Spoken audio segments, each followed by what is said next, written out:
Hello class 9, good morning and welcome back to our channel, the Mosum Tutorials. The class, as usual, today also we are back here to continue the remaining questions of exercise number 10.5 of class 9th, okay, which is the last chapter of circle. Now let's continue question number 7, then as we complete this question, we'll move to another question. Alright, so question number 7, what does it state or what is it asking you? If diagonals of a cyclic quadrilateral are the diameters of the circle through the vertices of the quadrilateral, prove that it is a rectangle. तो दोस्तों हम एक काम करते हैं, ये एक circle है, ठीक है, ये पूछा हुआ है आपको कि जो डायगोनल्स हैं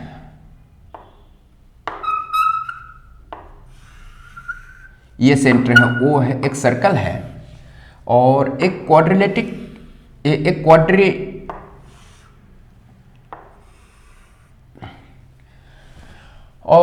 एक साइक्लिक क्वाड्रिलेटरल है दोस्तों। यहां पर साइक्लिक क्वाड्रिलेटरल मान लेते ए बी सी डी, ठीक है।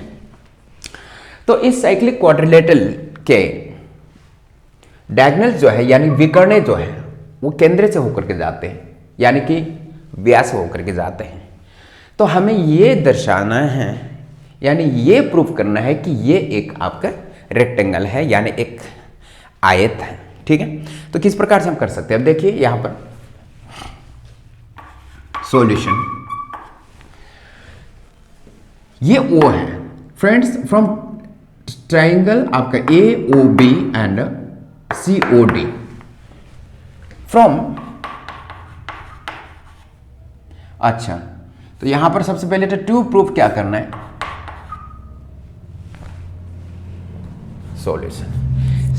सबसे पहले इसमें दोस्तों क्या है, गिवन लिखेंगे हम, गिवन और साइक्लिक क्वाड्रिलेटरल, ठीक है।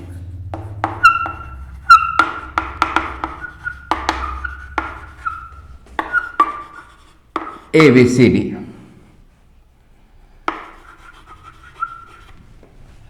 whose diagonals are the diameters of the circle.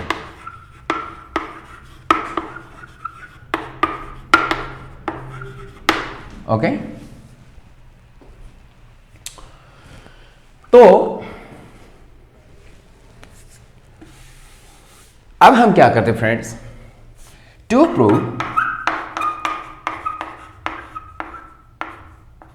Proof क्या करना है, A B C D is a rectangle,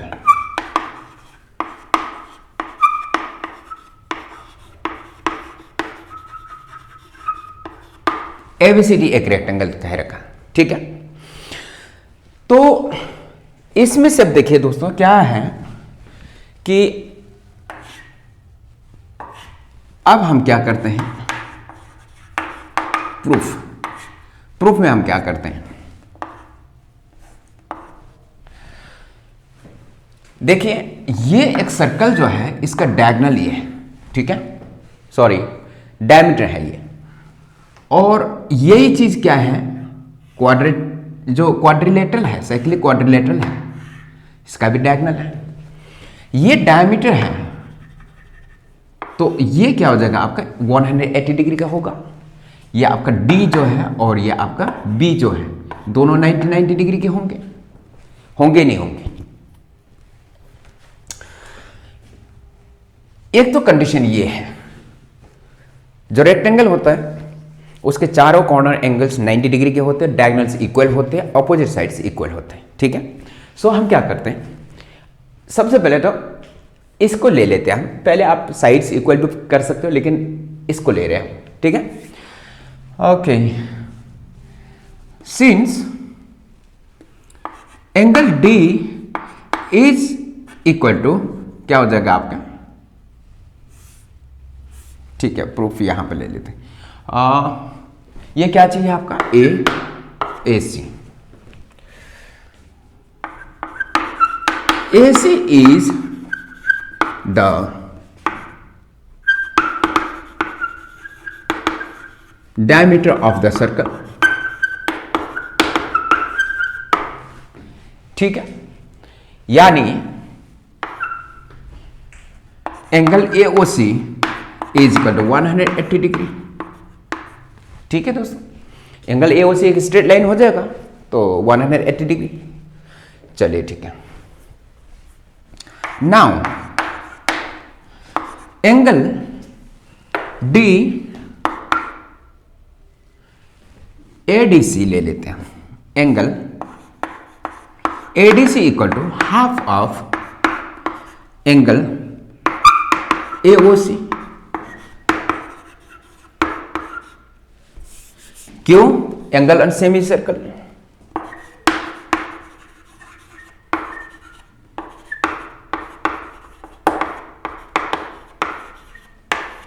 angle on semi circle होगा ना, ये आपका क्या हो जाएगा, आपका डायमीटर पे बन रखा है ये आपका, तो एंगल ऑन सेमी सर्कल होगा। Angle on semi circle equal to क्या हो जाएगा आपका 90 डिग्री हो जाएगा डायरेक्ट।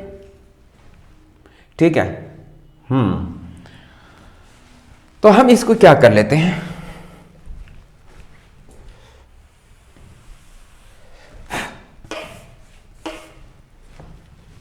इसको भी लेने की जरूरत नहीं है,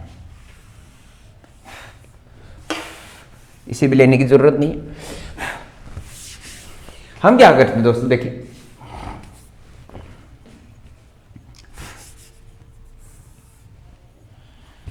सो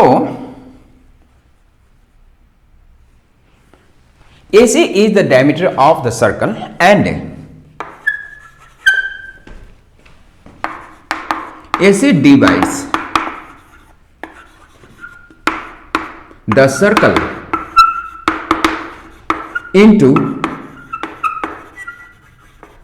to semi circles.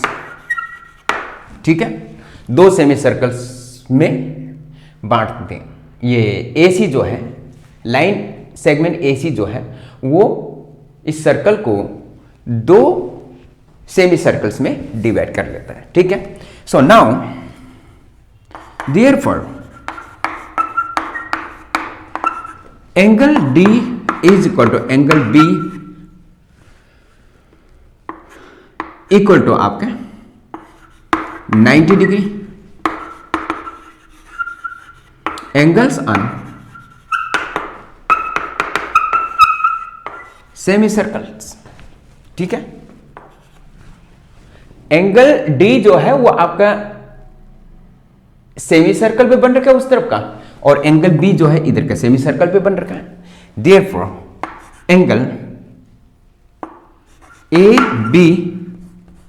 ADC is equal to 90 degree and angle ABC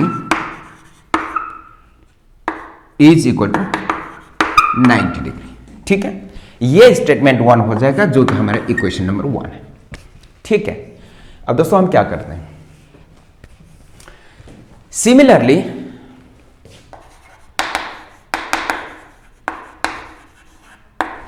इसी प्रकार से अगर हम क्या करते हैं, ये BD को ज्वाइन इस प्रकार से करते हैं। ठीक है, BD आपका डायगोनल लेकर के चलते हैं हम क्वाड्रिलेटरल की, साइक्लिक क्वाड्रिलेटरल की। तो similarly angle A is equal to angle A is equal to, यानी आपका angle BAD is equal to angle DCB is equal to 90 डिग्री। दोनों आपका 90 डिग्री हो जाएंगे, क्योंकि ये आपका सेंटर है, ये आपका डायगोनल जो साइक्लिक क्वाड्रिलेटरल जो है उसका डायगोनल जो है वो इसका डायमीटर हो जाएगा, किसका, सर्कल का। और डायमीटर जो है कि एक सर्कल को दो इक्वल पार्ट्स में डिवाइड कर लेता है, जिन्हें हम क्या कहते हैं, सेमी सर्कल्स कहेंगे। तो जो सेमी सर्कल पे बने हुए एंगल जो होते हैं वो हमेशा 90 डिग्री के होते हैं। ठीक है, तो नाउ अब हम क्या करते हैं, फ्रॉम ट्राइंगल AOB,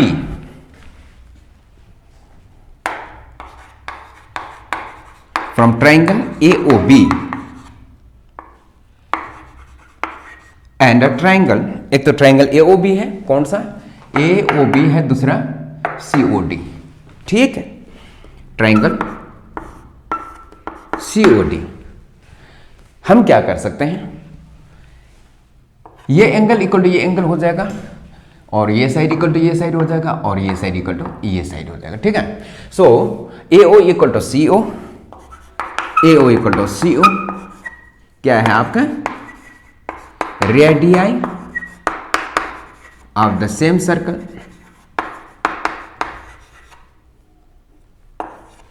ठीक है।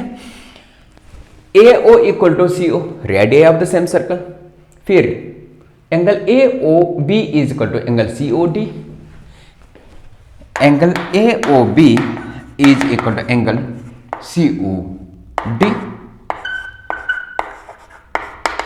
वर्टिकली अपोजिट एंगल्स,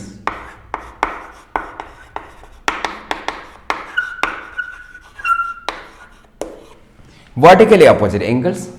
अब हम क्या करते हैं आपका कि BO इक्वल टू DO, ठीक है, आपका BO इक्वल टू DO क्या है, radius of the same circle,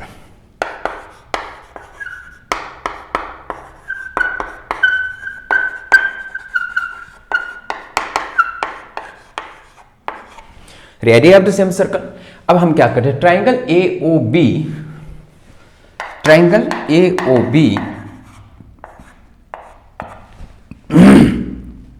is congruent to triangle COD, triangle COD by side angle, side congruency rule, ठीक है, side angle side congruency rule से। अब हम क्या करते हैं, ये साइड इक्वल टू ये साइड, बाई सिंप्लिसिटी क्या हो जाएगा आपका, AB is equal to CD, AB equal to CD by simplicity, ये इक्वेशन नंबर 3 हो जाएगा। Similarly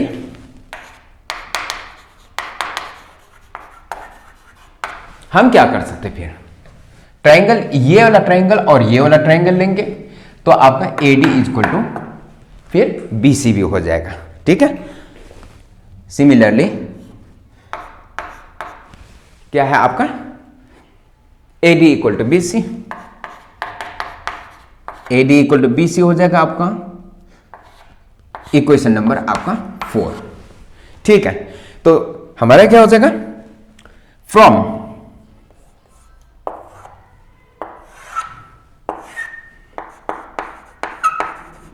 1 2 3 and 4 ABCD is a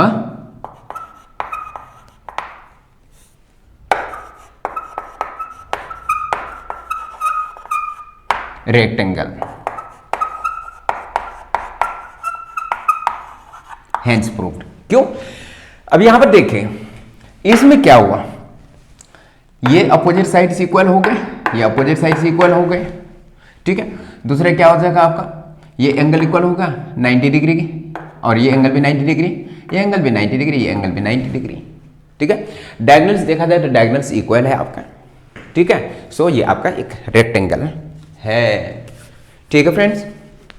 अगर आप लोगों को स्क्वायर प्रूव करने के लिए कहता है तो फिर ये साइड इक्वल टू ये साइड करना पड़ेगा आपको, ठीक है। यानी कि आपका AB इक्वल टू AD करना पड़ेगा, फिर AD इक्वल टू DC, जिससे कि AB equal to BC equal to CD equal to DA हो जाएगा, राइट। बाकी सारे एंगल्स जो होंगे कॉर्नर एंगल्स आपके 90 डिग्री के हो जाएंगे, डायगोनल्स भी आपके इक्वल हो जाएंगे, तो वो आपके क्या हो जाएगा, स्क्वायर हो जाएगा। इस प्रकार से प्रूव कर लीजिएगा। यहाँ पर रेक्टेंगल पूछा हुआ है इसलिए हमने रेक्टेंगल प्रूव किया, अगर स्क्वायर होता तो फिर हमें साइड्स को भी, सारे साइड्स को इक्वल करना पड़ता, ठीक है। सारे साइड्स को इक्वल करेंगे, सारे सबके सब साइड्स इक्वल किस में होते हैं, रोम्बस में भी होते हैं, लेकिन रोम्बस में क्या होगा, डायगोनल्स एक दूसरे के इक्वल नहीं होंगे, स्क्वायर में डायगोनल्स एक दूसरे के इक्वल हमेशा रहते हैं, और इसमें तो डायगोनल्स इक्वल है ही है क्योंकि डायमीटर ऑफ द सर्कल, ठीक है। वो अगर पूछा गया तो